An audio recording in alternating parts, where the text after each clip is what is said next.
Hey everyone, so you probably heard about this crazy outage that happened last Friday where over 8.5 million Windows computers were affected by what's called the blue screen of death. What really sucks is this caused flights to be delayed, banks to go down, healthcare to be impacted, and you may have not even had to work that day. But why did it all happen? Well, a company called Crowdstrike was responsible for the outage, and the funniest part was it wasn't even a security-related incident. Crowdstrike offers what's called endpoint detection and response through a product called Falcon. It's actually kind of cool because what it does, it lives on your computer and detects viruses and malware and ransomware before it even happens. It's kind of cool. But anyways, what they market this as is something that you can set and forget or install and not worry about it. Auto updates will happen in the background, it'll do its magic, and you're going to be all gravy. Well, that definitely wasn't the case on Friday. The problem, however, is where the Falcon sensor driver lies, the kernel.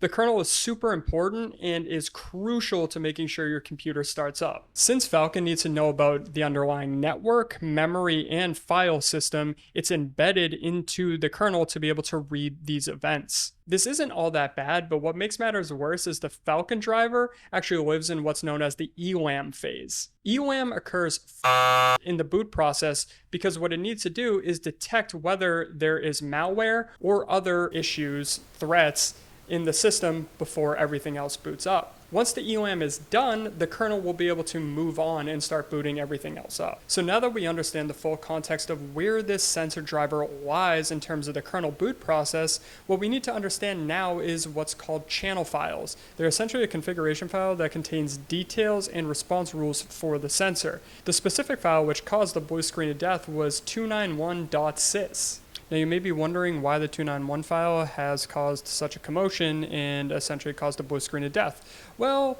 I'm going to read CrowdStrike's blog directly because I don't want to paraphrase this and get it wrong, but essentially what it says is on Windows system, channel files reside in the following directory, blah blah blah, CrowdStrike. And then there is this C00291 file, and essentially what this does is it controls how Falcon evaluates name pipe execution on Windows system. Named pipes are used for formal, inter-process, or inter-system communication in Windows. The update that occurred at 4.9 UTC was designed to target newly observed malicious named pipes being used by the common C2 framework in cyber attacks. The configuration update triggered a logic error that resulted in an operating system crash. They assure that this is not due to or not related to null bytes contained within the channel file 291 or any other channel file. There's a lot of speculation out there online that people are saying this happened due to a C++ null pointer.